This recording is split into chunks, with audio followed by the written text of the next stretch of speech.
Hello students, let's continue the previous chapter. आज नया topic हम लोग स्टार्ट करेंगे, that is the transport of material across cell membrane. किसी भी मटेरियल का किसी मेम्ब्रेन से ट्रांसपोर्ट होना है, ठीक है। In order to perform various life activities all cells must take up and turn out material through the cells membrane. ठीक है, लाइफ एक्टिविटीज़ जो हमारे यहाँ रन करती हैं, तो हर सेल में से कुछ मटेरियल्स इन होते हैं, कुछ मटेरियल्स आउट होते हैं। The plasma membrane as a physical barrier between the cell and its surrounding. तो ये प्लाज्मा मेम्ब्रेन क्या करता है, एक बैरियर का काम करता है जो हमारे सेल के अंदर या बाहर इन्वायरमेंट में मटेरियल को इन और आउट होने से बचाता है। ठीक है, यानी कि कोई भी सेल है उसके अंदर साइटोप्लाज्म प्रेजेंट है और सेल के बाहर एक्सटर्नल इन्वायरमेंट है, तो कोई भी सामान साइटोप्लाज्म से एक्सटर्नल इन्वायरमेंट में ना जाए, ना एक्सटर्नल इन्वायरमेंट से कोई भी चीज़ है मटेरियल साइटोप्लाज्म में ना जाए। The cell membrane are not freely permeable. जो सेल मेम्ब्रेन होते हैं वो फ्रीली परमिएबल नहीं होते, हर चीज़ की परमिशन नहीं होती है एक जगह से दूसरी जगह जाने की। They do not allow movement all kind of substances across them. Okay, instead these, इसलिए इसको कहा जाता है selectively permeable. They allow the entry और exist of only selected material. ये सिर्फ सिलेक्टेड मटेरियल को ही परमिशन देते हैं इन और आउट करने के लिए। Thus, selectively permeable of plasma membrane enables the cell membrane to maintain homeostasis, यानी कि that is a constant internal environment in spite of changes outside। तो ये प्लाज्मा मेम्ब्रेन के होने के कारण ही जो भी एटमॉस्फेयर में बाहर के वातावरण में चेंजेस आते हैं उसका असर अंदर सेल में नहीं दिखता है। ठीक है,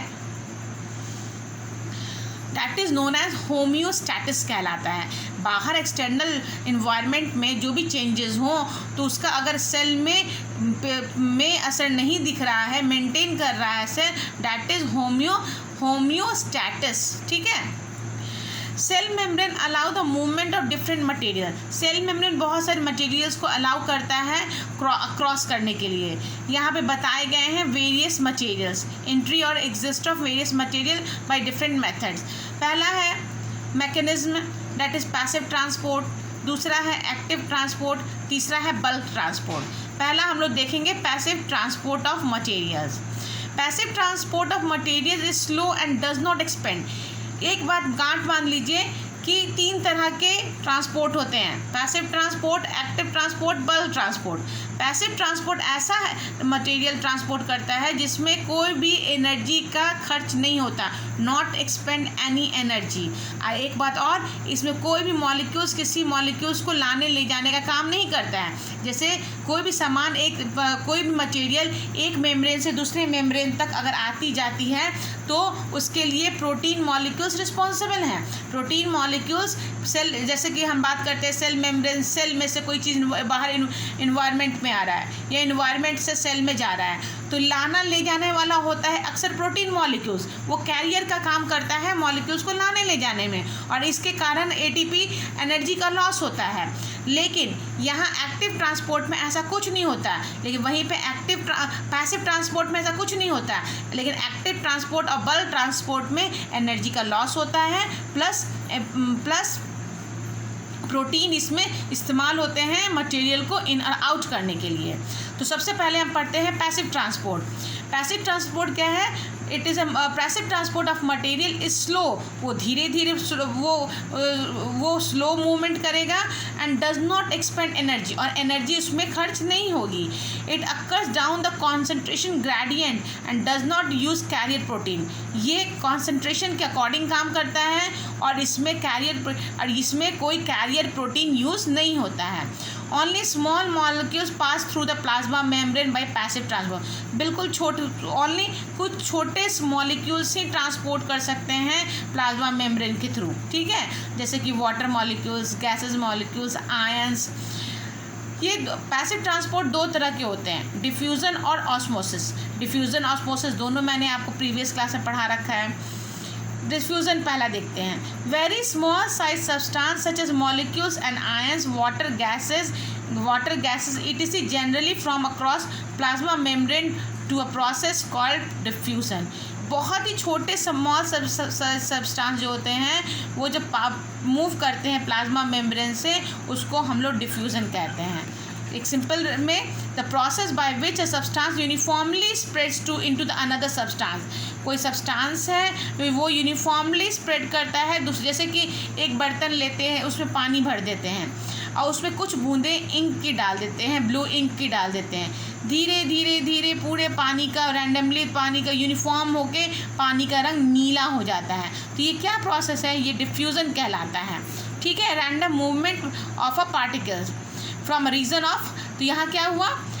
The process by which a substance uniformly spread into the another substance by random movement of particles of a region from higher concentration to the lower concentration due to their kinetic energy is called diffusion। इसमें kinetic energy use होती है। ठीक है, इसको हम diffusion कहेंगे। Diffusion जैसे कि एक और एग्जांपल देख लीजिए। फॉर इंस्टेंस, जैसे कि carbon dioxide is produced as an our end product. हमारे शरीर में कार्बन डाइऑक्साइड इंड प्रोडक्ट में यूज़ होता है and its concentration inside the cells become high. तो हमारे शरीर में जब इंड प्रोडक्ट बनता है तो कार्बन डाइऑक्साइड का कॉन्सेंट्रेशन बिल्कुल हाई होता है। However the concentration of carbon dioxide is external environment is of the cell is low. वहीं पे कार्बन डाइऑक्साइड का कॉन्सेंट्रेशन एक्सटर्नल इन्वायरमेंट में लो रहता है। Due to difference in the concentration of carbon dioxide between the inside and outside of the cell, CO2 moves out the region of its higher concentration. CO2 क्या करता है? Move करता है higher concentration cell में से कहाँ के लिए? बाहर के लिए, to the region of low concentration through plasma membrane and respective cells by diffusion. Diffusion के द्वारा वो बाहर की ओर निकल जाता है। The process goes on till the concentration of carbon dioxide on both side become equal. तो ये प्रोसेस होता चला जाता है कब तक? जब तक दोनों साइड का, सेल के अंदर का और इन्वायरमेंट का, दोनों में कॉन्सेंट्रेशन ऑफ CO2 इक्वल ना हो जाए। Similarly oxygen into the cell by diffusion. और उसी तरह से आपके हमारे यहाँ सेल में ऑक्सीजन का डिफ्यूज़न भी होता है। जब ऑक्सीजन हमारे शरीर में बाहर एनवायरनमेंट से अंदर की ओर जाता है तब तक ऑक्सीजन इन करता रहता है, जब तक कि सेल के अंदर और एनवायरनमेंट में ऑक्सीजन का लेवल में एक जैसा ना हो। From region of its higher concentration that is outside of the cell to the moving inside of the cell।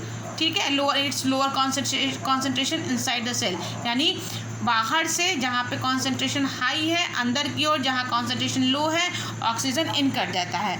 In the same way large number of small molecules keep on moving inside the cell out by cell by diffusion. तो इसी तरह से बहुत बड़े पैमाने में sales में diffusion का प्रोसेस होता है, ऑक्सीजन का और कार्बन डाइऑक्साइड का आदान प्रदान होता है। Significance of diffusion. सिग्निफिकेंस क्या है? Diffusion help in distribution various substance throughout the cytoplasm of the cell without much delay. Diffusion के द्वारा मटेरियल का डिस्ट्रीब्यूशन होता है पूरे थ्रू आउट द साइटोप्लाज्म में बिना डिले किए हुए। It helps in the exchange of respiratory gases between the body cells and the environment. ये हेल्प करता है रेस्पिरेटरी गैसेज यानी ऑक्सीजन, कार्बन डाइऑक्साइड का इन्वायरमेंट से बॉडी सेल में ट्रांसफर होने के लिए। Various material such as gases, liquid, solid dissolve in medium air liquid by diffusion. Diffusion के द्वारा ही एयर, गैसेज, लिक्विड, सॉलिड तीनों समान आदान प्रदान होते हैं। Loss of water in the aerial from the aerial part of the plant that is the transpiration, it is also occur through the diffusion. Flowers of plant, flowers का जो aroma spread होता है वो भी इसी के द्वारा फैलता है। आज के लिए इतना ही।